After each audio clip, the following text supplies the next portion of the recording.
Seventh and final game of the month. How does that sound? Well, it sounds long. That's what it does sound. Yeah, it's been a tough old gig this month and last month as well. Before it, I think we had 6 in that one as well. So it's been a real busy end to the season.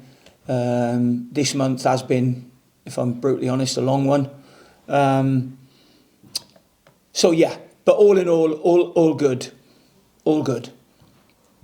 And of course, the defeat on Tuesday is just a case now of getting the boys back to where they were in the first half. Yeah, I mean, honestly, for the life of me, I can't put my finger on. The only thing I would say is we gave away the first goal at such a bad time.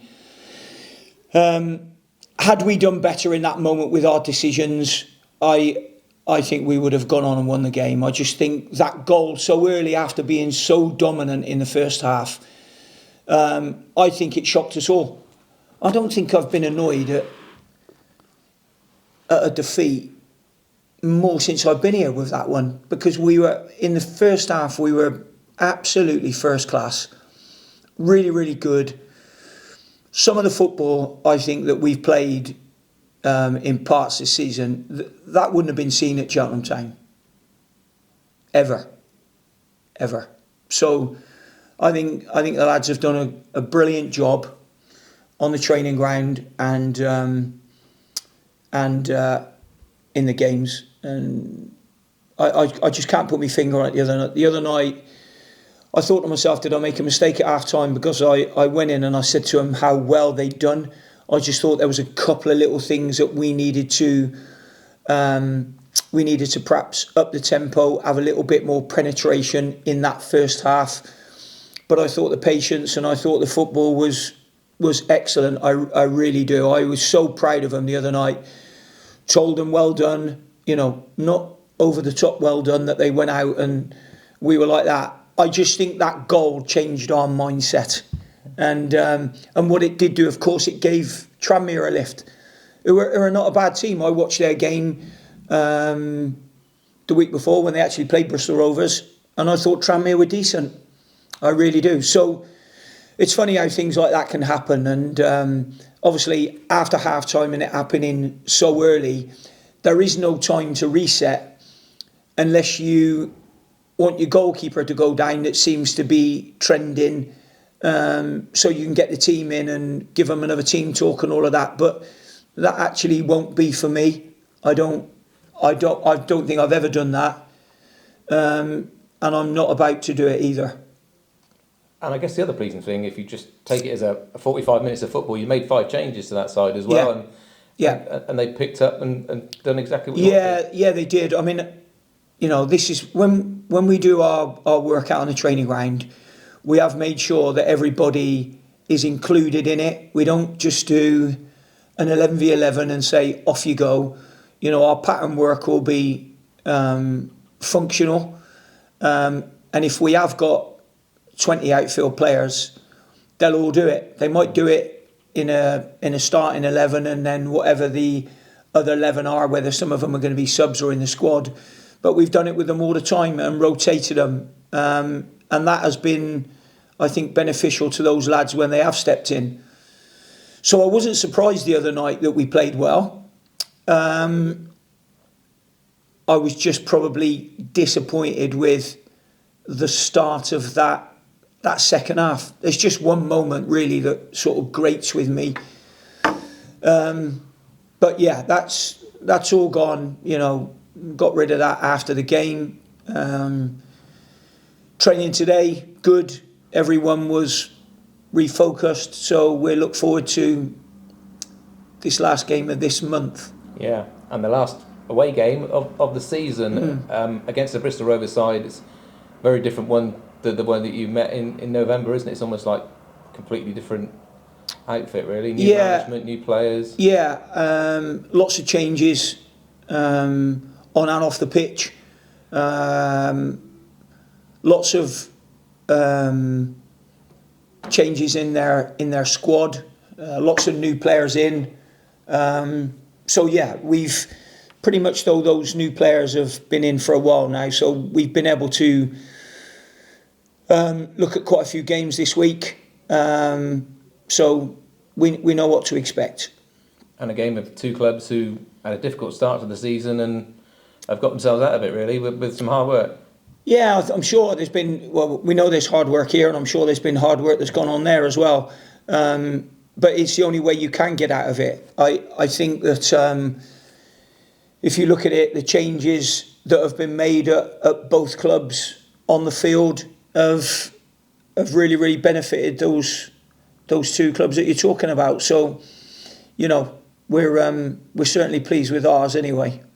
And a return to his former club for James Wilson. He's going to captain the side at his former club as well. Yeah. Last Saturday, his 500th appearance he made. He's had quite a career, hasn't he? And he's been important for you this season. Yeah, no, he's been great. I think he's been really, really good, James. I've known him for a long, long time. He's been a model professional. He looks after himself impeccably well.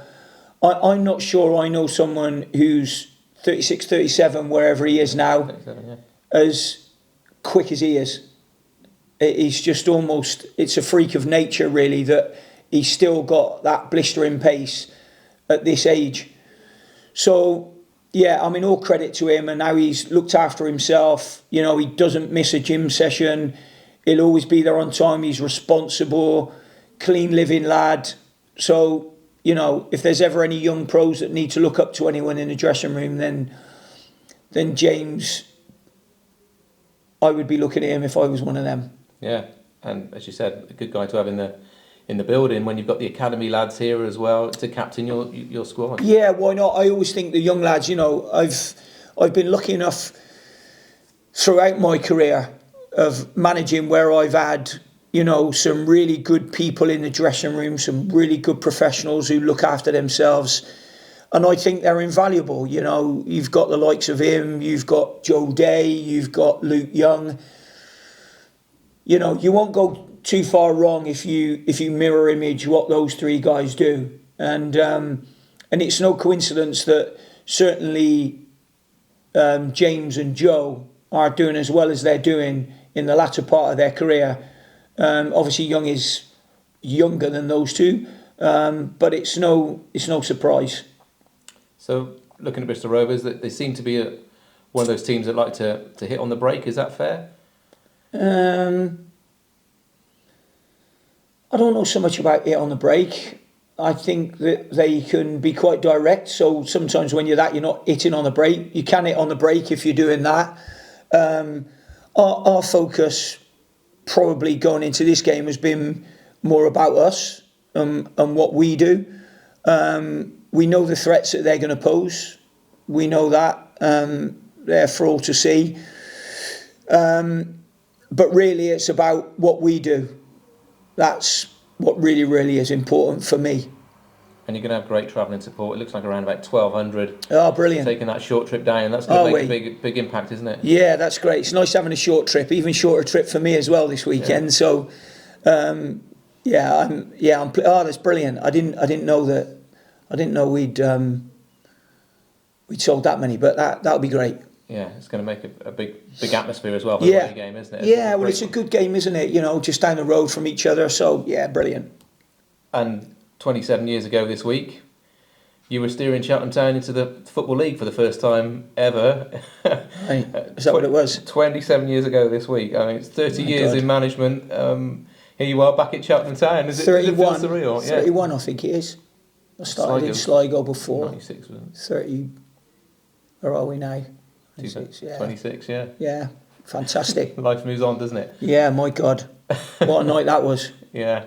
And the wheel of football turns, doesn't it? And the people of the town now voting for you for the freedom of the borough. I know, that's nice. That's really nice. Yeah, I mean, look, whether it ever happens or not, I don't know, but I don't know. How many votes is there now? I think you're around 1,000 now. 1,000. So we've got to get the word out. We've got to get the word out there. My God, that's nice. That's nice. 1,000 people. Yeah, big thank you to them for those who have taken the time, because you can look at some things, can't you? You can read them and then not bother registering or doing whatever you want to do. But yeah, look, at the end of the day, I don't know whether that makes any difference or not. the only thing is, it's nice to know that there's that many people that have taken the time to do that. So it's much appreciated by me and my family. Yeah, and I guess a few of those were way too young to remember that 27 years ago. It's the generations, and they've grown up with their fathers or even grandfathers. I know, telling them about that night. I know. I mean, it's strange, really, because there's a whole. When I go around the pitch at the end of a game now, I see all the different ages of the supporters. I had a beautiful card off of a lady this morning who actually thanked me for coming back and thanked me for everything. And she was 85 years of age. Oh. And for her to take the time to do that, it's absolutely something special. And a big thank you to her if she managed to get to watch this. I won't name her in case she doesn't want me to name her, but a big thank you to her. And I've had some fantastic cards, some fantastic letters, and I know those are the people that I've put so much into this for. And when I go around the ground and I see all the different ages, and I see some of the older people in the wheelchairs over the far side, and then they've probably got either carers or sons or daughters with a wheelchair, and then I go along to the end, and then we've got a completely different clientele in that 1887 group in the corner, all the young lads, and it's brilliant, really, because to feel that love around the stadium for you, as a manager, you have to cherish that. Whenever you get them moments, you have to cherish it. And it's not just good for me, it's good for my family as well. My family love it because this game can be really, really tough. And when you enjoy the good times, you've got to make sure that you do enjoy the good times. So I'm very, very grateful to everybody in Cheltenham for voting for me, for coming and watching the games, for applauding, for the songs they've sung, and more importantly on all of it, backing the team. So whilst maybe the connection might have first come with me coming back, that's only part of it then, because then they still have to back the team, and not everything's going to go right.